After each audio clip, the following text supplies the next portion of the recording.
N2L Network. My name is Smitty, and today I got some exciting content. We're going to talk about mindsets. When I mean mindsets, where are you thinking about when it comes to your money?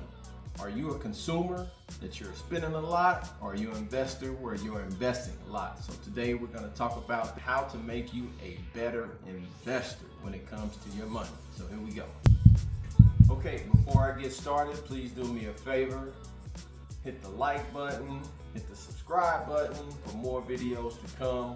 And we're talking here at the N2L Network, to where it's never too late to get started.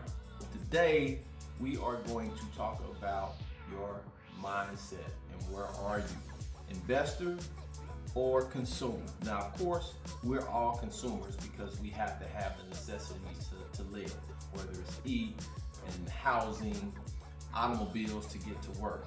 But with that excess income that you may get, that overage after you're done paying your bills, and make sure you're paying your bills first, what are you doing with that money? Are you going out buying purses because you think you deserve it, but now can't put any money in it? Or are you going out buying $200 and $300 shoes because you want to look good going into the club? We're going to go over some stats because I love statistics. And we're going to go over some things that investors say. We're going to go over some things that consumers say and see where you fit in. And after that, we're going to show you some tips on how to become a better investor, some books to read, and some other things that will put you on the path to financial freedom. So, all right, let's check it out. Okay, let's talk about some stats. Personal savings rate. In April 2024, personal savings rate was 3.6%, which is the percentage rate of disposable income that we had talked about earlier that is saved. This is down from 5.3% a decade ago, which is much lower than the average before the pandemic. So what does that tell us? That we're not saving as much. We got a 1.7% drop in savings. Consumer spending. America's boosted spending at a hotter than expected pace in March, undergoing house shoppers resiliently despite inflationary pressures and other economic challenges. That means we're still spending no matter what. And what is that? We're slapping stuff on the credit card. Retail sales rose 0.7% in March, almost double what economists had forecast after a rising 0.9% in February, according to the Commerce Department. Household savings rate. During the pandemic, household savings rate peaked at almost 1/3 of disposable personal income in early 2020. Since then, Americans have consistently saved less after each recession than they did before. So of course, we know during the pandemic, we couldn't go anywhere, so what do we have to do? We save money. And I'm sure all of you realize how much money you saved during the pandemic because you couldn't go out and go nowhere, and which resulted in saving. So we got to get back to that.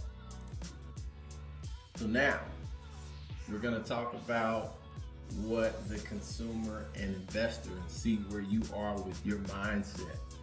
I love this. So if you look at the display here that we have, we got the consumer likes to make money, to spend money. You can see he's got his money building Nikes and cars and watches and all that other stuff. And then we have the investor below.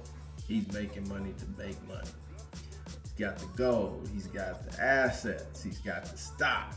So let's go. Consumer says, I work hard, I deserve it. So many people I hear saying, man, I work and I need to go buy this, I need to go buy that. And that's why their money is being spent on all this crazy stuff. But the investor says, my money works for me. So they take money to make money, to where it's always coming passive income, or they're putting it in stocks to where they're seeing their money come back to them, or they're putting it in real estate, or they're starting a business to where they can see that money come back. I can't afford to invest. Most people say because they're spending all of this money and they're not paying attention to where the money's going, they say they can't afford to invest. So that's why they're staying broke. But the investor says, I can't afford not to invest. because I have a financial future. I've got to put my money to where I don't have to work until I'm 70 and 80 years old. Consumer says, what if it doesn't work? And that's where our mindset comes in. Instead of saying, what if it doesn't work? We got to think like an investor. Investor says, how can I make it work? Thinking positive, thinking about great outcomes. And the consumer also says, I will buy it with my tax return. People say, when I get my money, I'm going to buy a bunch of unnecessary things versus it investing. And so the investor says, I will invest with my tax return, to where they're taking money, putting it into the things that we just talked about. Building your wealth, whether it's real estate, whether it's stocks, whether it's putting money back into your business. So where are you in this equation? What are these some of the things that you say as a consumer? Are these some of the things that you say as an investor? Think about it. Where is your mindset? And we need to change that. So here's some steps to becoming a better investor. Create a budget. Make sure you track your spending, identify areas where you can cut and free up some money for some investments. Set some goals. Define your short-term goals. Define your long-term goals. This will give you a clear direction and motivation to save and invest. Educate yourself. Read books, take courses, watch videos, financing and investing. Remember, knowledge is power. And also number 4, which is my favorite too, start small. You know, when you start anything that you do, you're not gonna hit the ground running. When we came out of our mama's womb, we didn't come out running a race. Everything we started, we had to start from somewhere. So remember, keep that mindset that when you start small and have achievable goals. And here's another one. Automate your savings and investments. So when you get paid, make sure there's a certain portion that's automatically sent over to whatever investment that you have. If you don't have the discipline to do it, set up some automatic ACH to where it goes to some contributions, where it goes to whatever you want to invest your money in. That way it's not even there. It's just like taxes. They take them taxes out and you don't get a chance to see that money. Same here. Take that money out and invest. So here's another thing. You have a daily choice on what you want to do. And I love this here because you have the option. When you pick up that, so put those headphones in the morning, or when you driving in the car listening to stuff. Are you listening to music? Are you picking up podcasts? Are you picking up YouTube to learn, to educate yourself? Fast food versus healthy food. Fast food is not good for us.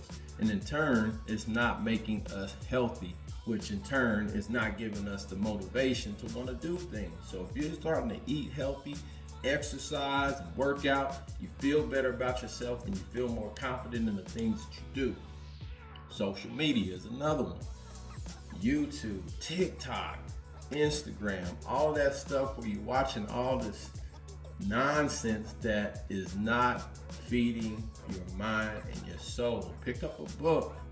Even if you could be like me, I don't really like to do much reading, but I do listen to Audible books where I can plug them into my headphones and listen to books. Last one, spending money or invest money, what we here talking about. Don't be spending money on things that does not give you something into return. And when I say in return, if I'm spending something, I need to get something back that is an asset and not a pair of Nikes or what have you. Invest.